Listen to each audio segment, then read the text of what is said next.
Hey everybody, welcome back to another episode of the Ben Thomas Show. I'm your host, Ben Thomas. I got a chance to see the Doctor Strange movie, The Multiverse of Madness, and I am pretty happy about it. I'm not going to lie. There are a few parts that I definitely want to address, for sure, but it was one of the best movies for Marvel I have seen in a very long time, and I'm really excited to talk about it. So if you like this video, just hit the like button, smash the subscribe, and let's get into it.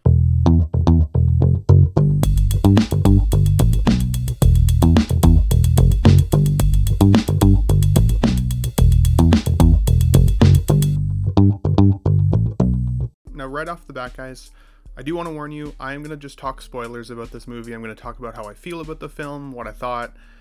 I'm going to show some footage from where I could find. So if you haven't seen the movie yet, maybe don't watch this video quite yet. Maybe just save it for after, because I don't want to wreck it for anybody. It was a good movie, and nothing should ever be spoiled for people, despite what the internet folks try and tell you. The opening sequence in this movie was crazy. I went to this film with my folks. They were coming down from Ontario to visit me, and I was with Shauna as well. Now, Shauna's not a huge Marvel fan, which is okay, and my stepdad is kind of on the fence. He doesn't necessarily care, but my mom and I are pretty hardcore fans. We have our seats picked at the IMAX. All good, right? You know, you think you can show up, 15, 20 minutes early and you'll probably be okay. Clearly, I'm thinking about COVID times, because we get there and the theater is packed. Well, my family wants snacks. They're visiting, right? So they want to have their snack at the film. Totally fine. All good. We've got like 15 minutes till the movie starts. And I'm like, okay, this line is huge, but we should be okay. We get in the line and it's moving pretty decently, but the time keeps ticking away. We cross the threshold of 15 minutes and the movie's now starting to roll in terms of the film, like credits anyways, the build up, the Scotiabank channels, all that stuff, right? So I'm like, okay, I know that worst case scenario I'm missing some previews, but it's not the end of the world. I've got probably 20 minutes from this point before the movie actually starts. We stay in that line for at least another 20 minutes. We're rushing into the theater with our snacks, get up to the aisle. It's dark at this point, so I'm pretty sure I know where we're sitting, but I'm kind of like feeling my way up to the seats. All good. Thankfully, nobody was in my range of view or my feel. And we get into our seats and the Marvel logo pops up on the screen and boom, right into the film. And I was thinking immediately to myself, if I'd even missed the first 10 seconds of this film, I would have thought that I missed 15 minutes, because you're immediately in the action with America Chavez and Defender Strange. And it's the first time we see Doctor Strange with the pulled back ponytail, which is kind of cool. And they're running away from this crazy creature, clearly in this other dimension, or this middle dimension. And it's pretty epic. It is really, really cool looking. I think the CGI looks really cool. And there's immediately stakes, right? There's immediately like this feeling of what the heck is going on. And such a unique way to introduce a new character in this America Chavez, because she's a really young actress. I like who they cast for it. I thought that was pretty good. She seemed genuine, and I think that's a big deal, right? I mean, obviously you want to care about these characters, but if you have no idea who they are, we haven't seen them in a Marvel television show yet, it's just the way it goes. So they show her, they show Doctor Strange. Immediately, this version of Doctor Strange, or Defender Strange, realizes that they're about to lose this kind of battle. They're about to get caught up with this creature. And he turns around and goes to take America Chavez's power. And at this point, we don't even know the character's name of America Chavez yet, but we're like, Doctor Strange or Defender Strange is still, an adult male. She's a young woman. Why are you taking her power? These creatures are about to come for you. And then boom, the creature kills Defender Strange. And I'm like, the movie just started, right? Well, America Chavez gets scared, gets captured by the creature, and just as she's about to clearly get killed herself, she zaps into another dimension through this star portal. Which at first I was like, that's a really strange shaped portal, until I realized, well, it's a star, obviously. For her, that's her character, that's her symbol, right? So I was like, okay, you got me. Let's see a little bit more. Boom. Doctor Strange wakes up in bed. And so you're thinking, oh, okay, so like it's something we're gonna see later in the movie. Seen that before, kind of, but whatever. Like, it was a cool scene, so I'm curious to see how they get to that point. Next couple scenes goes by, and we're now at Christine's wedding.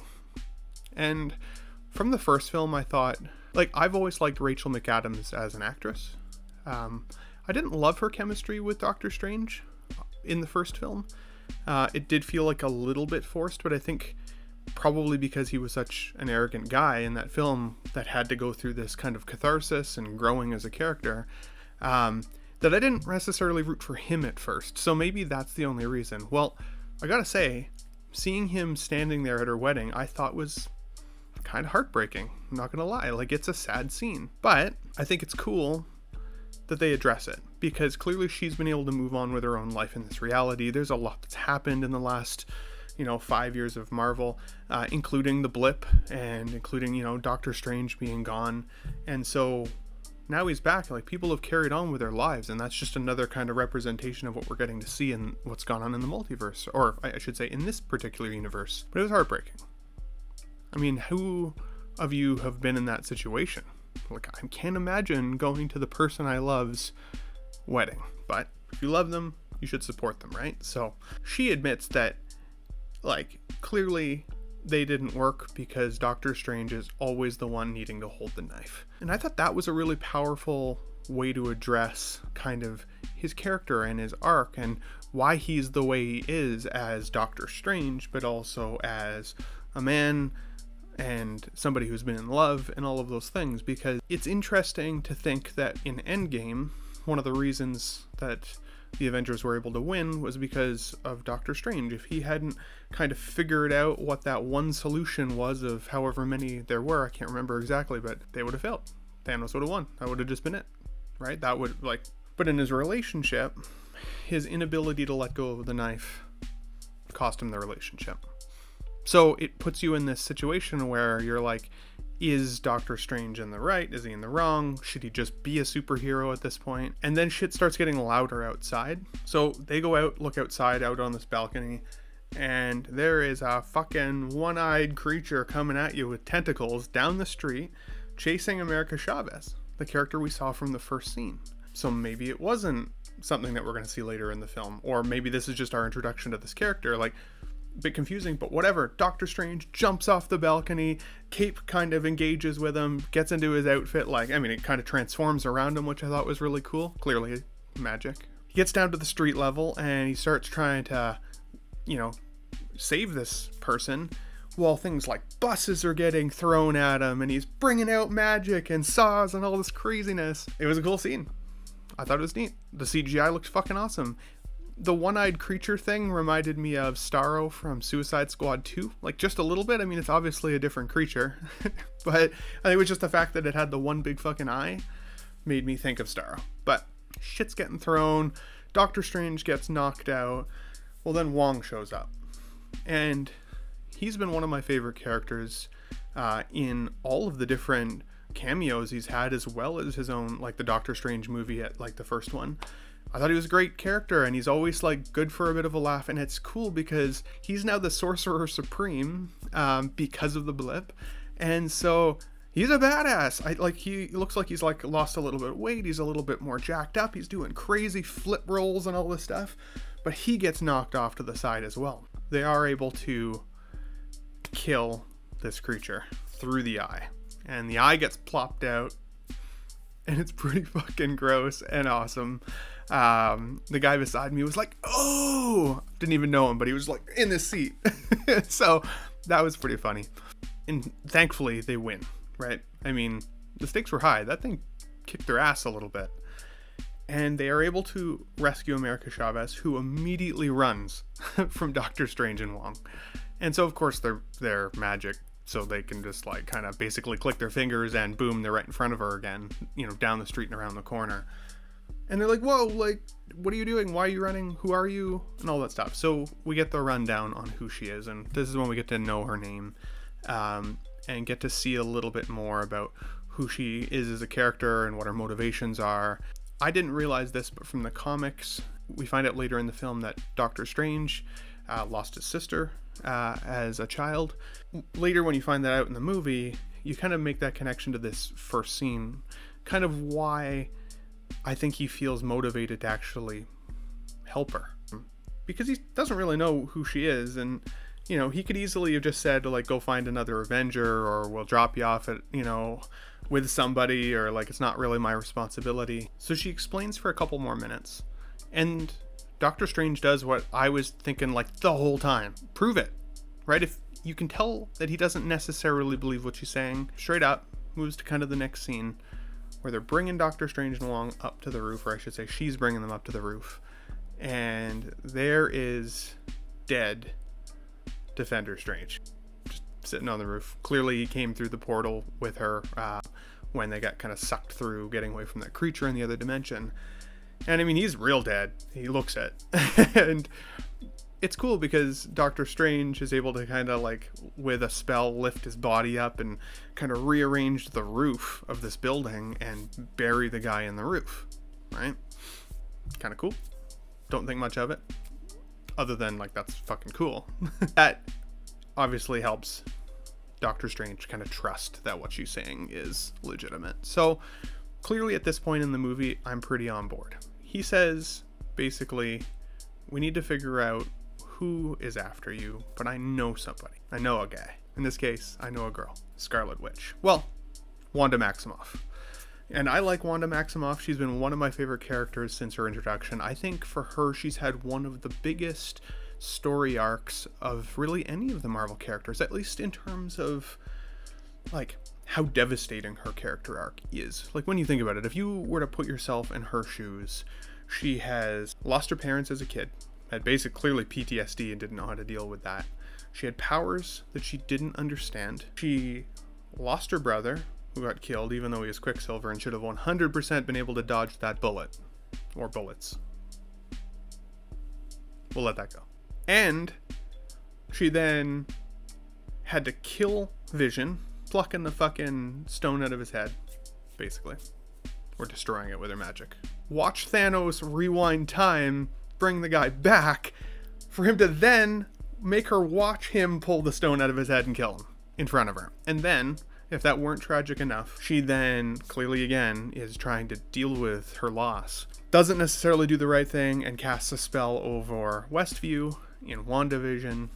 And I'm not going to talk about WandaVision in this episode, but watch it if you haven't. It's a great Marvel TV series in my opinion. Then in WandaVision, creates essentially her children out of thin air, out of her magic, her chaos magic, and Vision. She basically brings them back to life, and they have this happy family in this television series until the end. And then she loses them too. Even though she has some reconciliation at the end of WandaVision, even though she apologizes to the town for taking them over and kind of mind washing them and creating this narrative of her life, she has to leave. She can't keep it up. It's not fair. You can't take people's free will away. We see Wanda at the end of WandaVision leave Westview and kind of find this remote area with this home, and it looks like she's trying to at least find peace by herself, if anything. But if you stayed to the end credits of that show, then you get a chance to see that Wanda has gotten her hands on the Darkhold. And the Darkhold is this crazy, scary, magical book of evil, basically. Essentially starts to erode somebody when they use it or touch it or create spells from it, or anything along those lines. It erodes their character, who they are. They essentially start to become evil, while also wielding some pretty crazy magic ability. And we see her in the end credits manipulating the Darkhold, looking for alternate universe versions of her children. You can hear her children like calling out, and their voices basically kind of in her mind while she's doing it. So that into Doctor Strange. Doctor Strange goes and finds Wanda. She's back in this field. She's, growing apples. And it's kind of interesting. I mean, if you look at just the surface level, it looks like she's just kind of at peace. If you want to talk about it on a more deep level, I think it is trying to symbolize that she's growing, that she's, developing, she's changing, but she's also looking after something, which can then kind of mean that she's looking after herself. And you get this kind of good feel, right? Like, it's good to see Wanda again. They have some good dialogue. Doctor Strange is like, we'll make sure you get on the lunchbox again, or whatever exactly he says, but I thought that was funny. Then she slips. She mentions America Chavez's name. Doctor Strange hadn't mentioned her name yet, so he immediately, is a smart guy, he catches on, right? And the way Wanda's face just kind of changed, I thought was great. I thought her performance actually in the movie itself was a little bit underrated, because there was a lot of great performances in this film. But she, again, you could see that darker side, that Scarlet Witch side just come out of her, and she lets the shroud of magic down, and what you get to see is that everything is just devastated. It's devastated.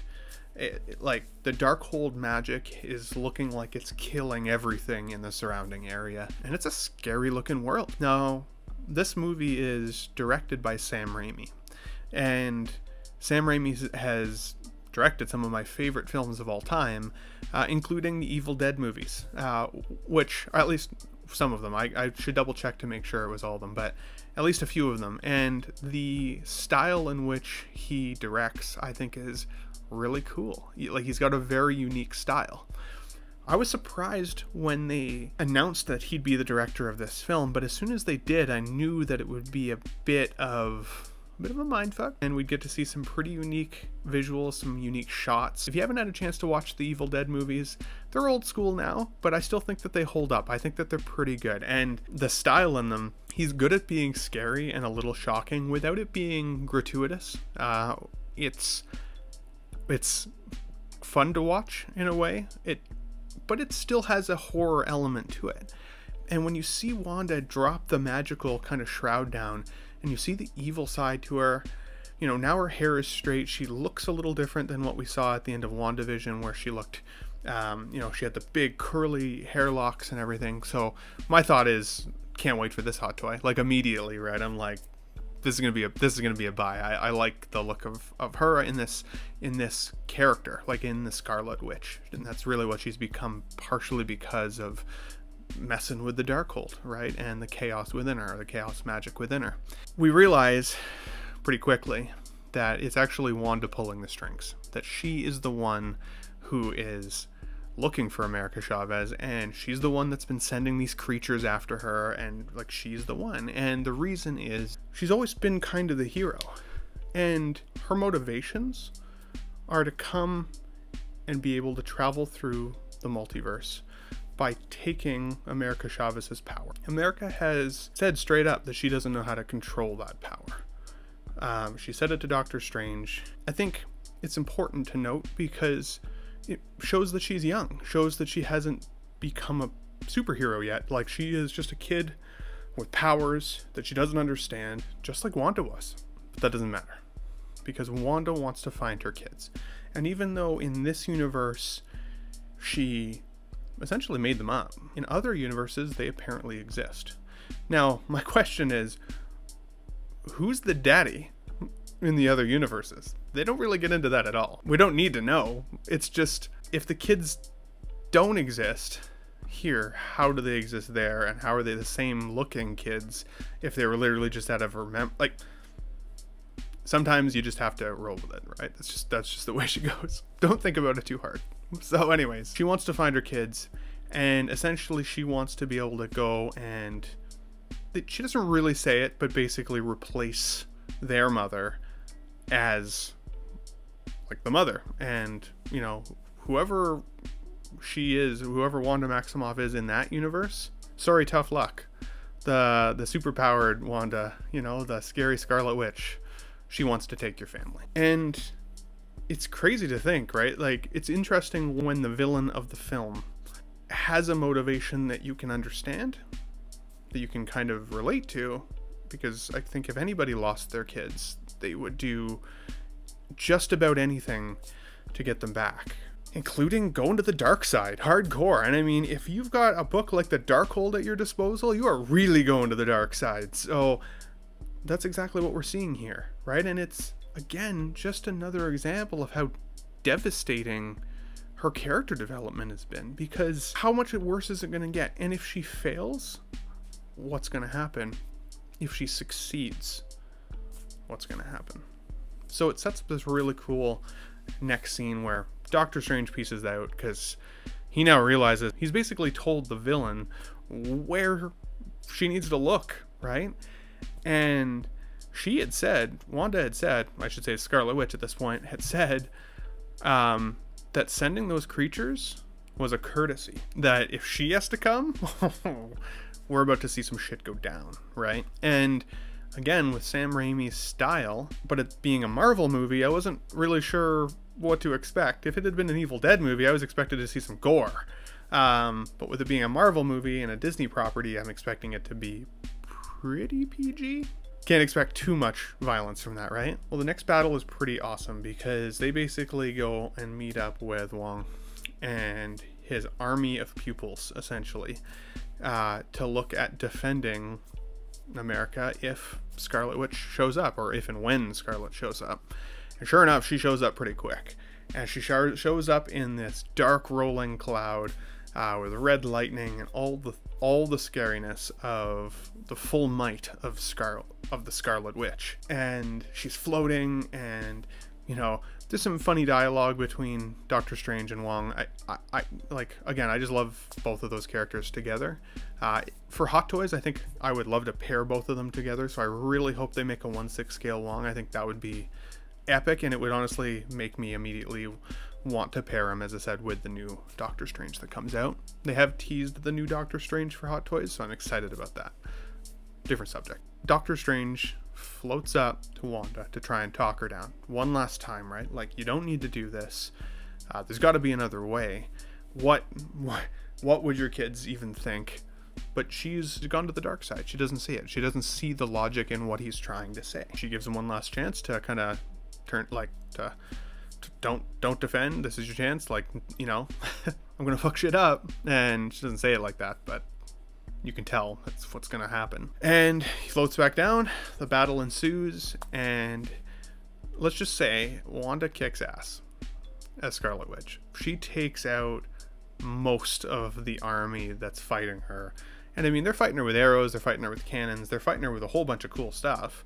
But they don't stand a chance. And the magical spells that they cast, even the magical shield that they cast, really doesn't last very long. And I'm kind of thinking, like, they better retreat or they're not going to have anybody left. Like, she's clearly killing most of the people that are on the ground. She's dropping whole towers on people. Like, it is devastating. Now, again, it's Disney, so you're not seeing like a lot of blood, but you can definitely tell she's killing all these pupils for the most part.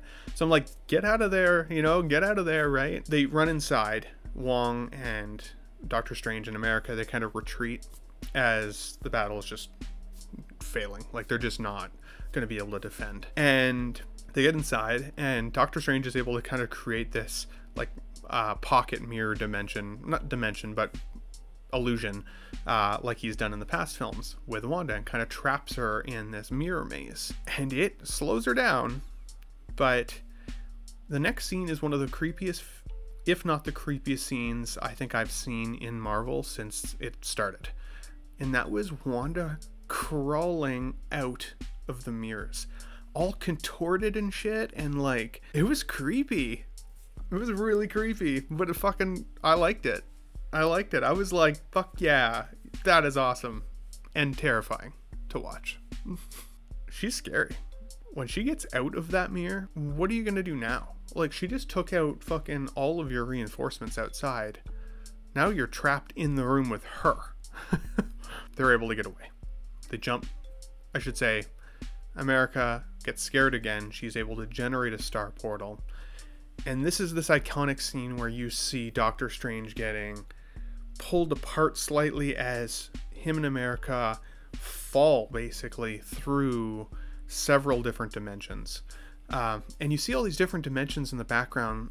My one complaint with that was that it was so quick. I got to see kind of some of the universes that they were floating through, mostly because of how they changed. You know, you get to see them turn into paint. You get to see them kind of seeing this like artificial world in the background. You get to see a world that has blimps in the background. You get to see a bunch of different representations of them. You get to see an animated version of them, which immediately I'm thinking, what if? I'm thinking Spider-Verse. I'm thinking like, oh, like there could be some tie-ins there maybe at some point, right?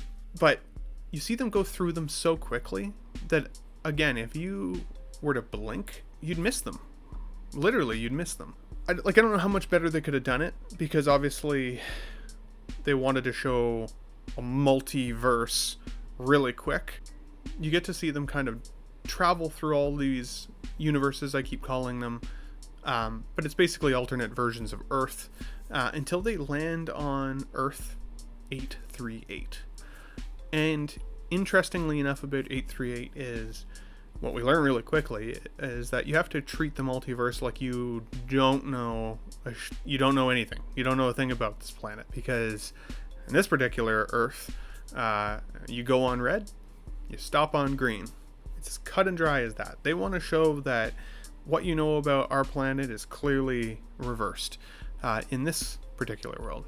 We get this great scene where America and Doctor Strange are kind of navigating the street and talking, and they step on this essentially holographic memory port or button, I want to call it. And it was a street advertisement. It's clearly like this thing that in this world you can buy, and it basically shows you or brings back to life some of your most cherished memories. Can't remember exactly what it was called, but at first Doctor Strange jumps on it, or like stands on it, walks on it, I should say.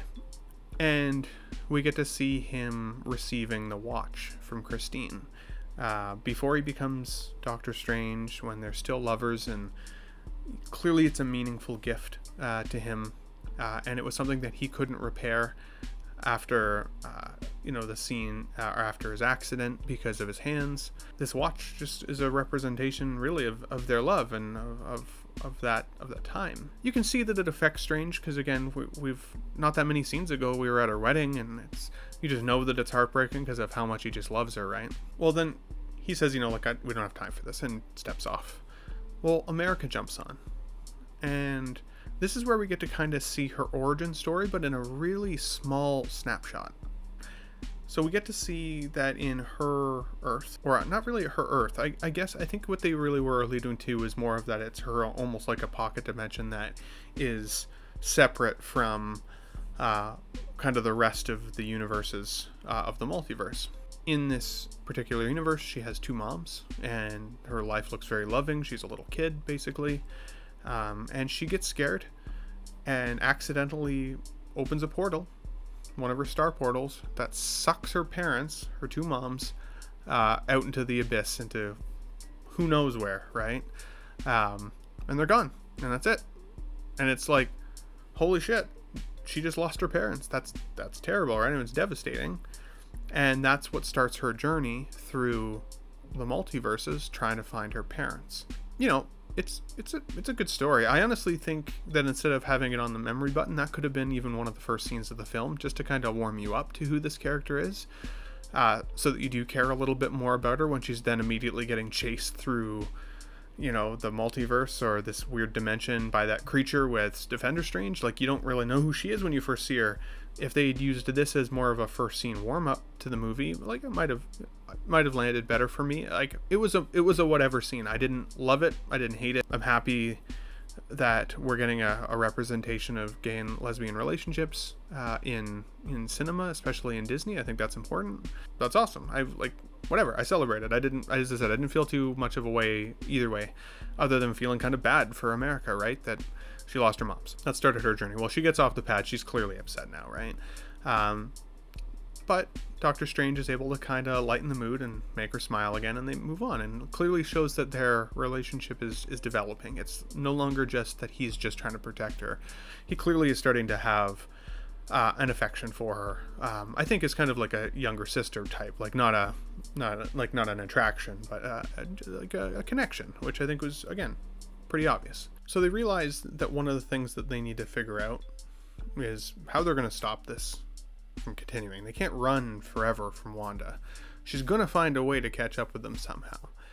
And for America, she figures that this Earth's version of Doctor Strange is probably a good try. Let's go talk to him. Let's see if we can find him. So they go to this Earth's version of the Sanctum. And when they get there, there's a huge statue of this Earth's Doctor Strange. But it's clearly a memorial. He's dead. Real dead. And there's a plaque that says he essentially died killing Thanos, which is interesting. Now, this raised a couple questions for me. If this Earth's version was able to somehow kill Thanos, then how is it that in our particular universe there was only one way, or one option that could essentially win the battle? Clearly this battle in this Earth went different. So I thought that was cool, because it means that not everything happens the same way in each universe. Each person that we meet really does have their own story, which means that any story we've seen from the multiverse of other worlds, like potentially Spider-Verse or the Fox now Marvel movie, or the X-Men or the Fantastic Four, or some of these other cool superhero films we've seen over time, we could essentially put those into our Marvel universe, right? Because of the multiverse. And I think that that's cool. Obviously that's what so many of you are excited about, right? So probably preaching to the choir, but I'm thinking about all this stuff while the movie's happening. Are they at Schitt's Creek, right? Like, what are they going to do? The guy's dead. So, and she doesn't know how to control her powers. She can't just be like, okay, well, let's try another universe. Or can she? Because on this walk, she talked a little bit about how she's traveled, several different universes. Is she always running scared? I don't think they really mention that, but she must be, because it seems like she can only get to the next Earth, or through the next portal, if she's scared. So I guess they just allude to that. They don't explain it. Whatever. Minor gripes, right? But they can't control it, so they're stuck here effectively unless something comes and she gets scared. And right, I'm thinking like, we'll try and freak her out just to get through the portal, but maybe it just doesn't work that way. It's not as easy as that. Then we get a chance to see Baron Mordo. And we haven't seen him since the end, really, of Doctor Strange 1. And in that movie, I mean, he becomes the villain, right? He does. He hates Doctor Strange, and he kind of vows to not stop coming after him, right? He looks different. He's got dreads. He doesn't necessarily look like he's going to immediately attack. And in this universe, red is green, green is red, right? Comes up to Doctor Strange and gives him a hug. Whew. Takes the tension off just a little bit, right? I'm thinking, okay, maybe at least he is the Sorcerer Supreme. He brings them inside, and they have some, tea, right? Of course. Talk a little bit about what's going on, explain the situation, to see obviously if there's any way he can kind of help, right? Help defend this girl against Wanda, who is finding a way actively to come. And he drugs them, right? They hit the floor, and we're like, shit, he is evil. Well, they wake up and they're enclosed in glass. And who is there? Rachel McAdams' character. But she's clearly a different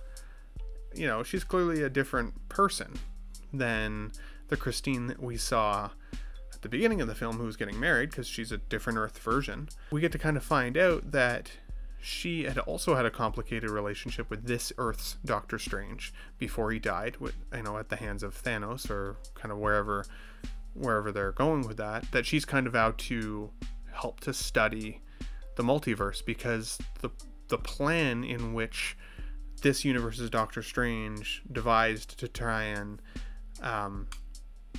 to be successful is to go after the Book of Vishanti. And this book makes it so that you can essentially dreamwalk into other universes. Problem is that can create a universal collide. It essentially can make two universes collide together until they destroy themselves. And clearly that is not a good thing. The concern is that this Doctor Strange is going to learn that that is what they need, because it's already kind of been alluded to. That's what Defender Strange and America were running towards at the beginning of the film. Clearly, that is the way to fix this problem with Wanda. Like, that is the way. If that's the way that this universe's Doctor Strange figured it out, then that's going to have to be the way that they go, right? They're locked in these tanks. What are they going to do? I'm thinking, like, clearly Wanda's going to catch up with them, right? Well, we get a chance to see what's going on with Wanda, and at this point she's going through the Darkhold.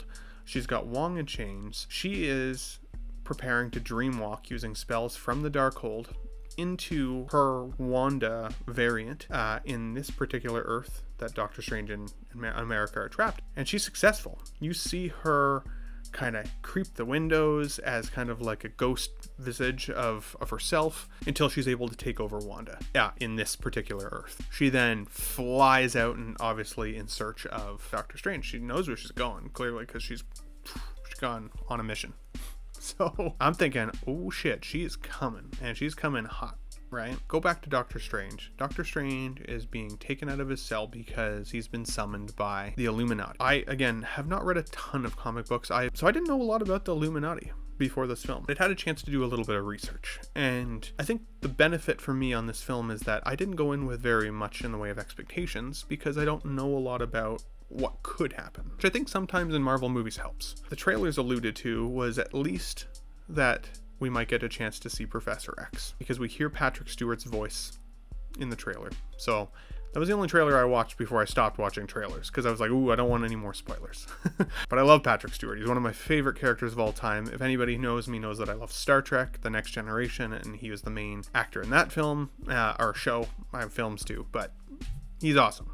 And of course, X-Men as Professor X. So I was really excited because I'm thinking, please, let's see Patrick Stewart, right? I'd also heard rumors of fan casting because I knew that Reed Richards from the Fantastic Four may make an appearance because he's in the Illuminati in the comics, as well as a couple of other characters, potentially like a different version of Iron Man. And I knew that there were some theories that maybe Tom Cruise would be in it as the Iron Man, because he had actually originally wanted to be Iron Man, and he even tried out for the role.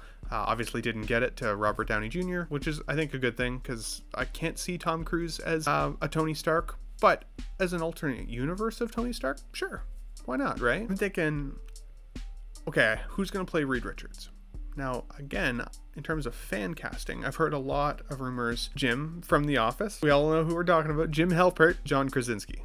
Now, I actually think John Krasinski has turned into kind of a badass, handsome dude in his career, right? As Jim in The Office, he was kind of geeky and lovable and clearly has a kind heart, and all of the things that I like about him in The Office, I think translate well to other movie roles that I've seen him in. I'm thinking, could John Krasinski play a good Reed Richards? I'm not too sure. I love Reed Richards. I mean, he's supposed to be the smartest of all of the superheroes, right? I mean, he has created some crazy technology in his time in the comics. He is a master strategist. You know, he's supposed to have outthinked so many different supervillains over the course of the comics, right? And John Krasinski, as lovable of an actor as he is, I don't know if he necessarily really embodies like that real high intelligence level like the original Fantastic Four movie did. With the actor, and I actually had to look this up. It is Ioan Gruffudd. I apologize, I butchered that guy's name. I did not know his name. He's got a recognizable face, but I apologize to the fans of him out there. I totally blew his name. But even he in the first Fantastic Four movie, I thought, had kind of like he looked like an intelligent dude, and he wasn't necessarily this buff, handsome, bearded man. Like, it was like he looked like a scientist, right? I thought he was more believable, honestly, as Reed Richards. I really like John Krasinski as an actor. So if they fan cast him, I'm happy. Well, let's get to the punch. Clearly, we get a chance to see Doctor Strange walk into the Illuminati, and who is there? A different version of Captain America, played by Hayley Atwell. She's a wonderful actress, and her character is Captain Britain. And it's pulled directly from the What If TV series, which I thought was amazing. This is us getting a chance to see her as a live action version of the character, which is really cool because I liked her in What If. I thought she had one of the better episodes in What If. And she's a badass. She looks, she looks fit and pumped up and ready to go. And we get a chance to see Black Bolt. We get a chance to see a different version of Captain Marvel. We get a chance to see Baron, of course. He's in the group. We get to then see Reed Richards, played by John Krasinski, and he looks awesome. He looks the part, and I love the suit. I love the look of it. It looks so classic. Excited to see that one in action. And Professor X, played by Patrick Stewart. So it's a great casting, right? The Illuminati are cool actors, great characters. They have this reek of arrogance to them that I'm thinking, okay, clearly they don't work together as a team very well. Clearly representation of this group of thinkers, but they don't scream team to me, like not even like the Avengers did. The way the scene was shot, I thought it was kind of weird. It felt to me a little bit like it wasn't very personal, like they almost weren't talking to each other. It seemed weird. It might have just been the way that the scene was shot. It looked like they shot everybody's one scene and then kind of were like, okay, let's bring in the other actor, and they shot all their scene, and there wasn't a lot of direct interaction. So I thought that was disappointing because I thought some of these actors, being powerhouse actors, would have looked pretty cool all talking to each other a little bit more. Doesn't matter, whatever. It's cool actors, cool outfits. I don't know much about Black Bolt other than that he uses his mouth to kill people. I've had ex-girlfriends like that, so be careful for those folks. But essentially it's decided that Doctor Strange can't be allowed to go find this Book of Vishanti because they are worried that he's obviously going to go down the exact same path that their Doctor Strange had went down. And they tell him what happened. Essentially, that is exactly what happened. That he was looking to use the book in order to essentially dreamwalk, to try and find ways to take out Thanos, and it was going to cause an incursion. And again, the incursion, or the worlds colliding, or universes colliding, is bad news. They take him out. Black Bolt uses his voice and vaporizes him, even though it was the Illuminati that killed this Earth's Strange. That's why they memorialize him, because they want to, give him a good memory, give him all that. Yeah, they fucking killed him. And so I'm like, oh, okay. I mean, I'm happy this is a multiverse version of these characters, because it's not what I would want necessarily from them. But at the same time, I guess if that's what needed to happen, it's not what needs to happen, right? So then Doctor Strange is saying, look, Wanda's coming. She's fucking coming. And she's powerful. We couldn't stop her. But again, the arrogance with the Illuminati I find a bit frustrating. Because, again, it's clearly to further the point of the film. But I expected guys like Reed Richards to think about this a little bit harder. To have more of a strategy. To not just be like, we'll be fine. It's all good. Don't worry. All of these things. He's not representing what I expect to be one of the smartest or best strategists in the Marvel Universe. Not from this character. So, and not really from any of them, including Professor X, who is also supposed to be extremely cerebral and on point with his strategies, right? Of course, Wanda gets in. She breaks in the building. And we get this fight scene between the Illuminati and Wanda. I gotta say, I was very split in the way I felt about this scene. Wanda shreds Reed Richards like a block of cheese. Shreds him into like a bunch of noodles. After he says to her directly that Black Bolt could kill you, or take you out basically, with one word. So don't move. And Wanda, again in horror movie Sam Raimi fashion, says basically, well, how can he kill me with his mouth if he can't speak? And she has transformed his face into no lips. It reminds me a little bit of the Matrix movie when the same thing happens to Neo. How can you make a phone call if you can't speak, right? It's exactly the same. This time Black Bolt can't open his mouth, and you can tell he's distressed and maybe tries to say something and blows his own head off. What? Then, like I said, Wanda turns to John Krasinski's Reed Richards. He goes and puts his arm on her shoulder, stretches out, which is the only time we get a chance to see his powers set in any way. Let's be honest, his power set's really supposed to be his brain. The stretching ability is just kind of a side thing, in my opinion. And she shreds him like nothing. And then there's a fight between her and Hayley Atwell, with the Captain America shield. Well, the Captain Britain shield, this version of Captain Marvel. And I'm thinking, it's a little bit annoying that we've seen their fighting style before. You know, we've seen the Captain America shield throwing fighting style before.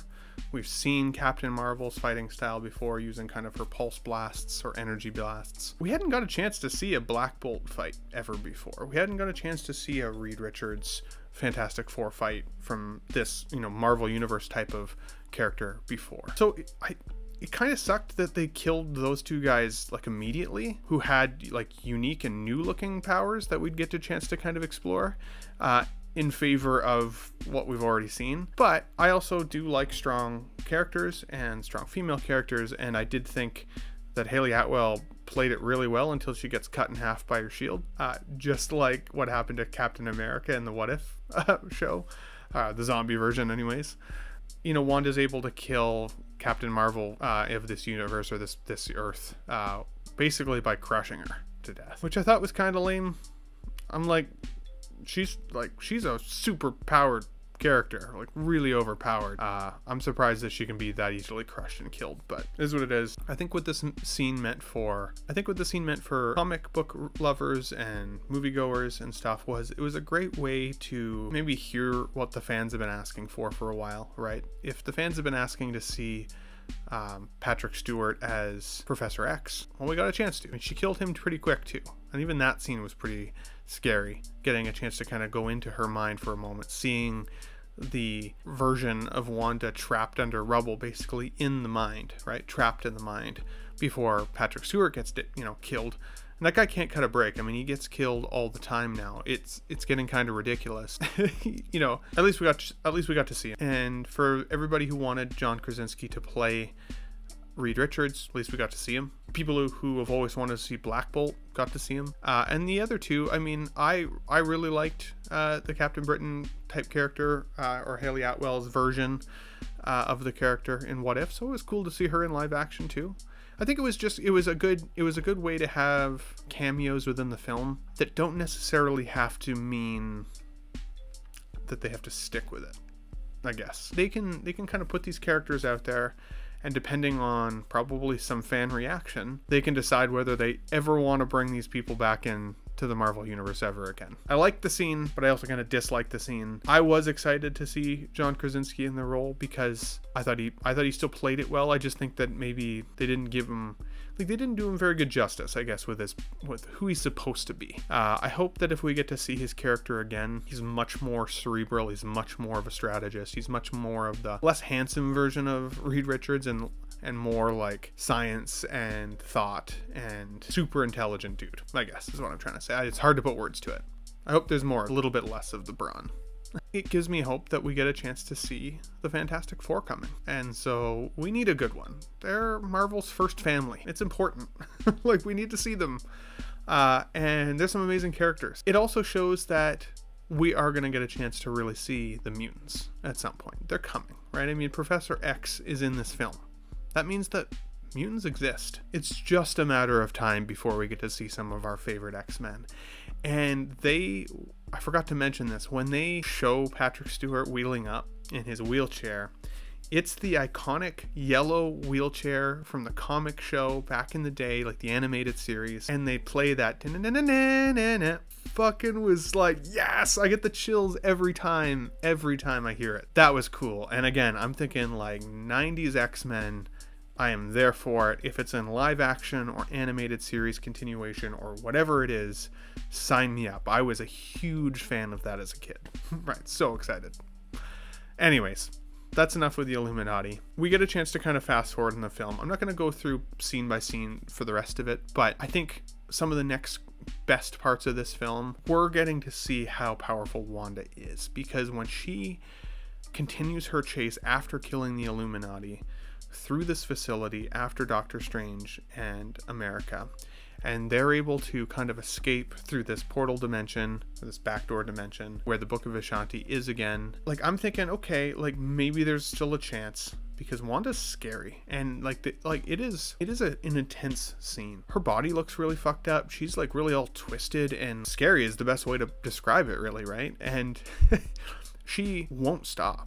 Like, no matter what they throw at her, no matter what obstacle they put in front of her, she is busting through it like it's nothing. I'm thinking, oh, she's gonna win. Like, how are they gonna get there? Well, they get to the Book of Vishanti in time. She fries it before like Doctor Strange even has a chance to read it. And I'm thinking, oh fuck, like that was the whole thing, like, right? Like that was the whole fix to the movie. What are they gonna do now? And I love when films do that. I like when what they basically kind of tell you is going to be the ending kind of ahead of time, what they allude to is a misdirect. I like that because it's a fun misdirect, and I'm not ready for the movie to be over yet at this point, right? Well, we get a chance to see what Wong is doing right now while Wanda's inhabiting the body of this, you know, this alternate universe version of herself, and she's essentially casting a spell with the Darkhold. And one of the Padawans, I want to call them, has survived the siege at the Sanctum and volunteers essentially to destroy the Darkhold to try and stop Wanda. And so she basically like stabs the book, this character, and dies. She immediately like turns to ash, like lava ash. Looks painful, actually. Not exciting. Poor person. I don't know who she is beyond this movie, but thanks for laying down. Thanks for laying it down. Thanks for taking one for the team. And she's gone, right? It like burns up, but then the book's gone. Well, this snaps Scarlet Witch kind of out of it. So now the Darkhold is destroyed. The Book of Vishanti is destroyed. But clearly Wanda's not going to stop. He interrogates Wanda until he tells her that basically there's a Darkhold temple, that the Darkhold is a copy. Which is kind of like, okay, fair, I guess. I mean, there was multiple Infinity Gauntlets, there was multiple Infinity Stones, so why wouldn't there be multiple Darkholds, right? Fair enough, I get it. And it's kind of like, okay, that's how they're going to continue. Wanda gets Wong to take her to this temple, basically. Can't remember what it's called, I apologize, comic book friends. Scarlet Witch basically makes it to this temple. She's able to dreamwalk again and captures America, but this time pulls America through one of her star portals back to this temple. So she's captured by the Scarlet Witch. Like, what are you gonna do? Doctor Strange trying to figure out ways to save her, essentially.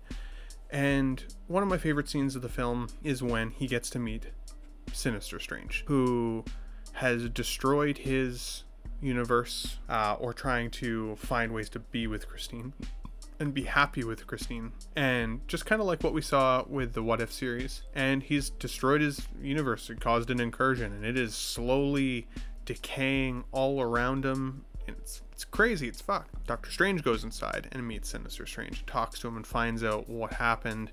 And Sinister Strange has a third eye because of the Darkhold. We get to see as he kind of is more evil. And I want to say Benedict Cumberbatch in this film, he deserves some amazing credit too.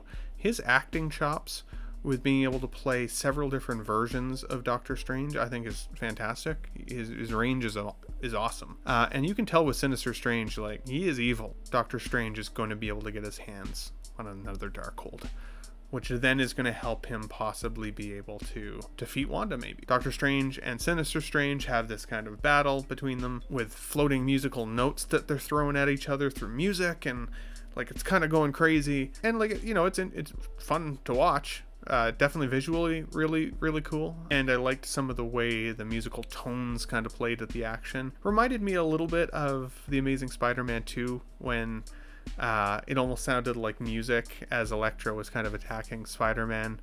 This time it was really music, but it just kind of reminded me of that scene, I should say. Till the battle ends, where Doctor Strange gets the book back from this Sinister Strange and chucks him out the window, basically, and you get to see him fall out the window and get impaled on the fence. Now what's Doctor Strange gonna do? He goes to the book, and we know, again, that everybody who touches this book gets corrupted. It's just the way it goes. The Darkhold will corrupt even the best of us. He devises a way that he can basically dreamwalk from this universe that is crumbling around him, make it to America Chavez, and that is to reanimate his dead version of himself in classic, just awesome Sam Raimi style. He dreamwalks into Defender Strange, who's dead and buried on the rooftop. It is awesome. He comes out of the ground, his face is like rotting off, you see his teeth, and like he looks super dead, like really decaying. Fucking awesome.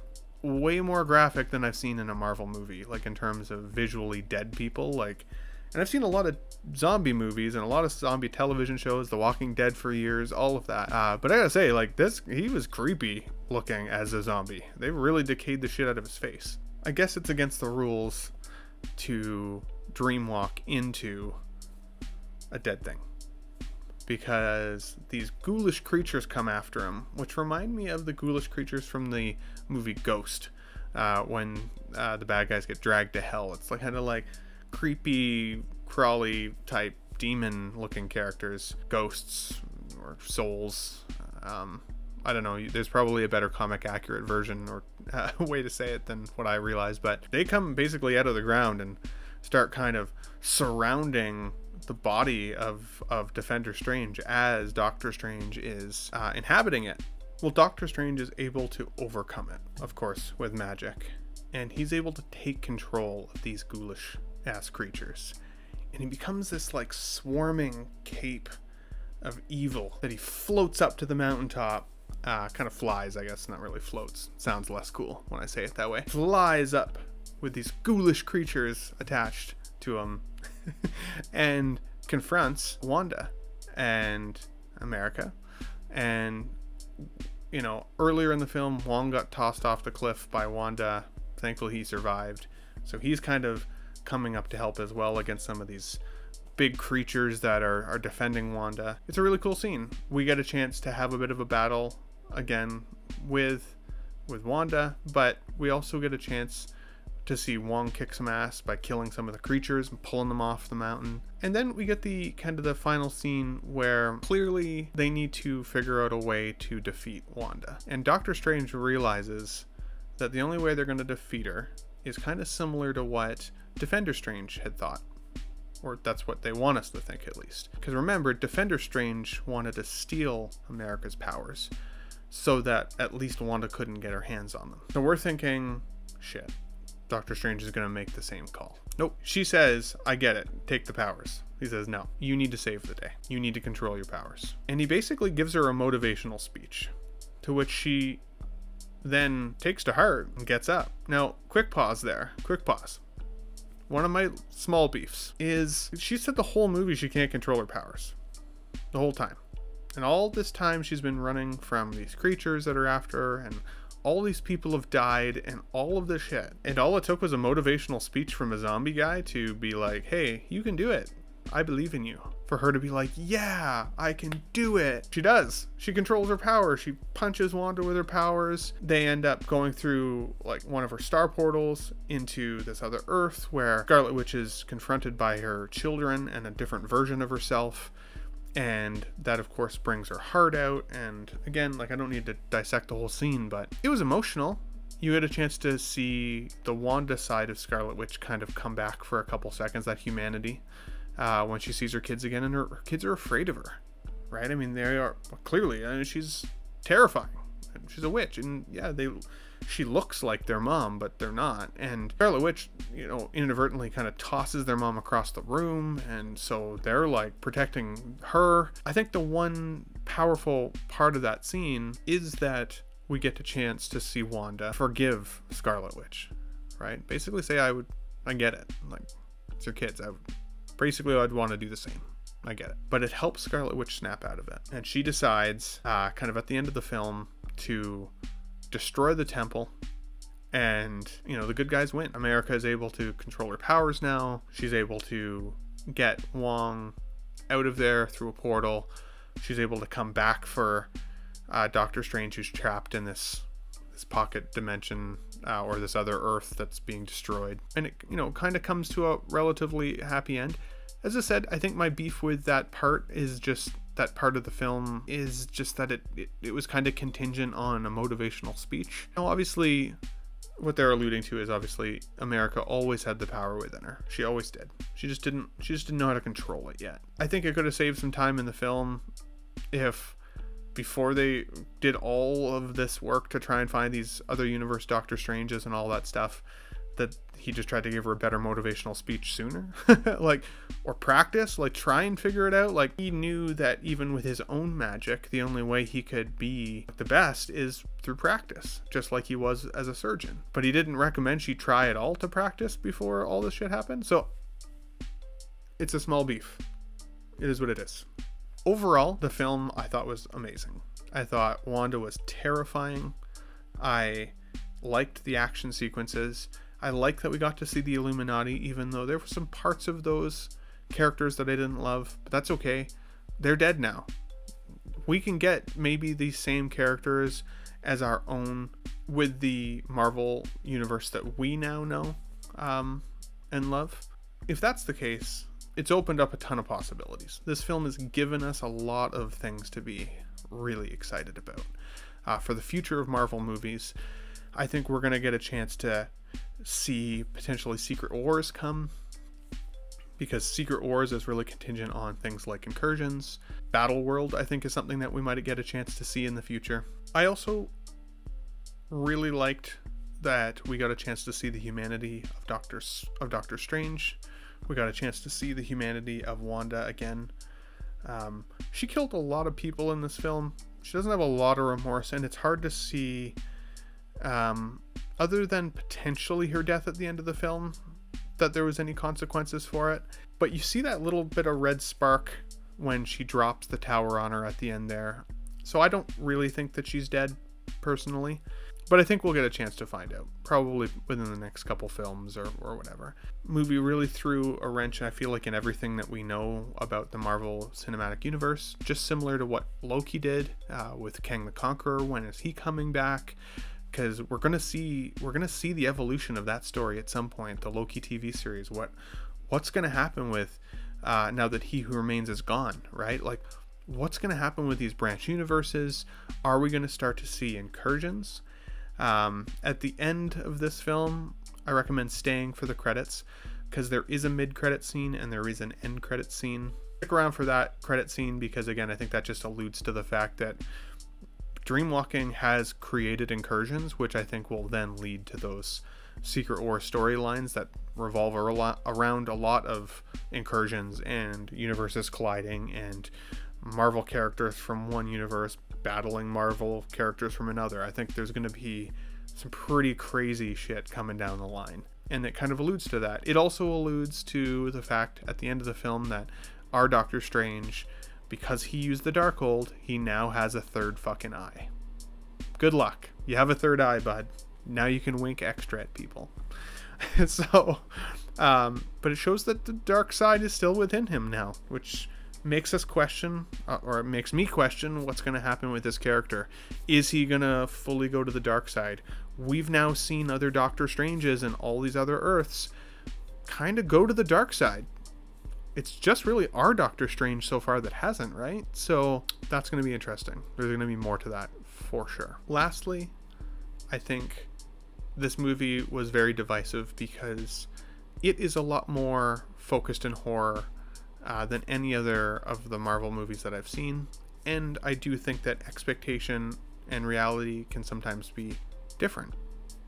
If any of us went into this film with expectations of characters we thought we would see, or ways we thought these characters should act because of our knowledge of comics, or anything along those lines, we might have got disappointed by it, to be honest. But I tried to go in with no expectations. I tried to go in blank slate as best as I could. I was excited about the possibility of a couple characters, and I was happy when I saw them. Doesn't mean that their representation was perfect, but that's okay. It's a movie, and it's meant for entertainment, and I was extremely entertained. As you can see, I wanted to talk about it. I've been busting to talk about this movie all week, so I hope you guys like just listening to my movie ramble, by the way. If you did, do me a favor, leave me some comments. Let me know what your thoughts were of the film. I know some of my friends hated this movie. Like Fern from Collecting Weekly, he's a lovely guy. He hates this movie. It's his lowest tier in our recent polling when we talked a little bit about favorite Marvel movies on Collecting Weekly this past Tuesday. Watch that show if you get a chance. He ranked it pretty low. For me, I ranked it as one of the, in my opinion, one of the best movies Marvel has ever come out with, because it was so unique. It had its own style. It had a very cool story. The visuals were impressive. We got to see some amazing characters. It made me want to buy a lot of Hot Toys, which is always a good sign. If a movie connects with me, I'm immediately like, I want that in my collection. For me, if I had to rate this movie, I would give it a 9 out of 10. The only reason it didn't get that last score for me, that last point, was I do wish that we got a chance to really dive into the madness of multiverse a little bit more. This is called the Multiverse of Madness, and I feel like we really only got to spend time on about 2 or 3 different places. I thought we'd get to see more versions of other Earths. So I was disappointed with that. I wish that there was a little bit more of traveling through different versions of Earth, getting to see different, what essentially worlds look like. And some of the challenges of maybe being in those worlds and getting out of those worlds and some of that. But it's also a movie.